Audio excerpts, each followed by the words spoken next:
Hey everyone, and welcome to today's Explainer.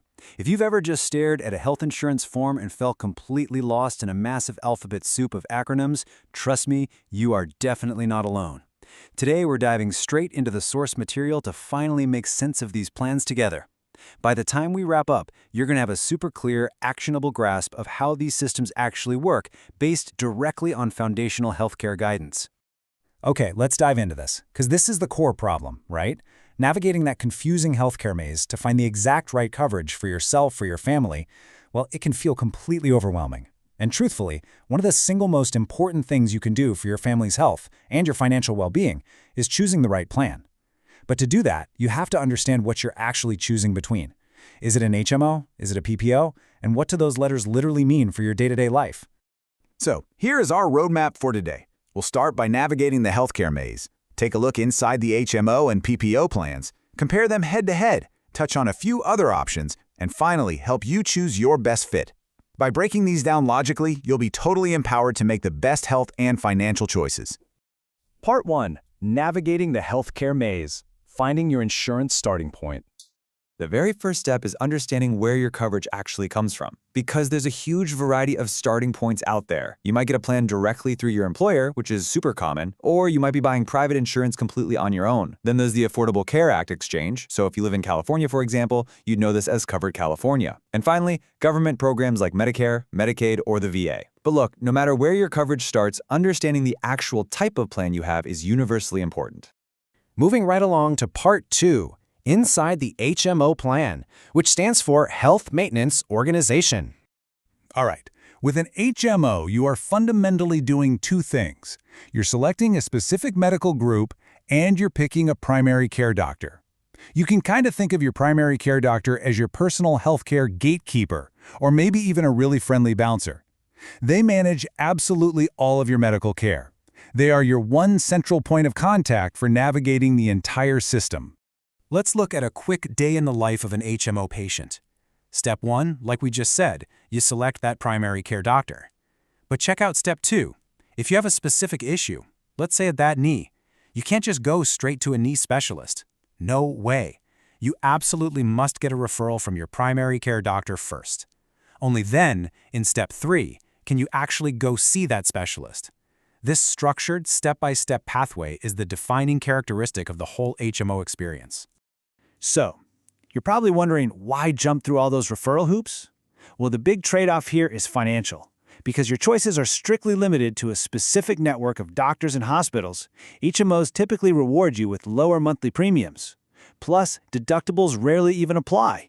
It's a highly managed system that restricts your freedom of choice for sure, but it generally keeps your upfront and out-of-pocket costs way, way lower. Let's hit Section 3, Exploring the PPO Plan, or Preferred Provider Organization. Now, what's really interesting about this is the contrast. Just like an HMO, a PPO still operates within a network of physicians and hospitals. But the major difference, and honestly this is a total game changer for a lot of people, is the added freedom. With a PPO, you can see any specialist you want, and you don't need a referral from a primary care doctor to do it. You get to bypass that gatekeeper entirely. But of course, that kind of freedom comes with a financial catch. Because the plan isn't strictly managing every step of your care through a single doctor, you're generally going to face higher monthly premiums and higher deductibles compared to an HMO. And on top of that, while you can go outside of your preferred network, if you do, get ready, because you'll face significantly higher out-of-pocket costs. That brings us to Section 4, the HMO versus PPO comparison, the ultimate showdown. Pitting these two heavyweights side by side really makes things crystal clear. On one side, your HMO gives you lower premiums but demands that strict network and requires those PCP referrals for practically everything. On the other side, your PPO asks for higher premiums but gives you the freedom to just skip the referrals completely. Fundamentally, you're choosing between lower costs with highly managed care versus greater flexibility with a higher price tag. And this brilliantly illustrates exactly what we're talking about. When we break down the features, it just cements the core differences in how these plans hit your wallet. Premiums? Lower for the HMO, higher for the PPO. Deductibles rarely apply for the HMO, generally higher for the PPO. And for specialist access, the HMO demands a referral, while the PPO says, go right ahead, no referral needed. Think of this as your personal cheat sheet for navigating the whole healthcare maze. All right, Section 5, Other Coverage Options, specifically looking at POS and government plans. First up, we've got the POS, or Point of Service Plan. This one is an uncommon hybrid. It's kind of like a mashup of an HMO and a PPO. The neat thing here is that it allows you to choose whether to go in-network or out-of-network every single time you seek care. But, as you might guess, the financial mechanics are exactly what you'd expect from a hybrid. When you see a doctor inside your network, your costs stay nice and low. However, when you decide to step outside of that network, you'll likely be on the hook to satisfy a pretty high annual deductible, along with insurance and copay requirements. It gives you the choice, but remember, those out-of-network choices are definitely going to cost you. Beyond the private options, if you're eligible, there are government plans, though they each have strictly enforced requirements. Medicare, for instance, is for folks 65 and older, or those under 65 with certain disabilities, and it's actually split into 4 different parts. Then there's Medicaid, which is a state-administered plan specifically to help pay medical bills for people who meet strict income limits. And finally, the VA, or Veterans Administration, provides care in federal facilities. But to qualify for that, you have to have served active military duty and received an honorable discharge. Bringing it all home, Section 6, Choosing Your Best Fit. Let's talk about finalizing your plan. So the crucial point is this.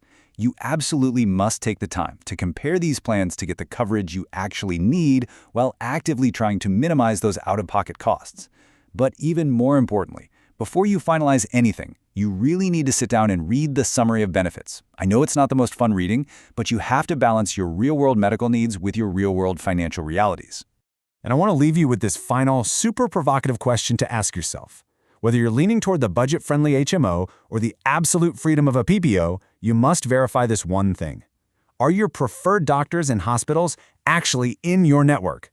Seriously, checking that one simple detail before you sign on the dotted line can be the difference between saving thousands of dollars or dealing with a year of endless frustration.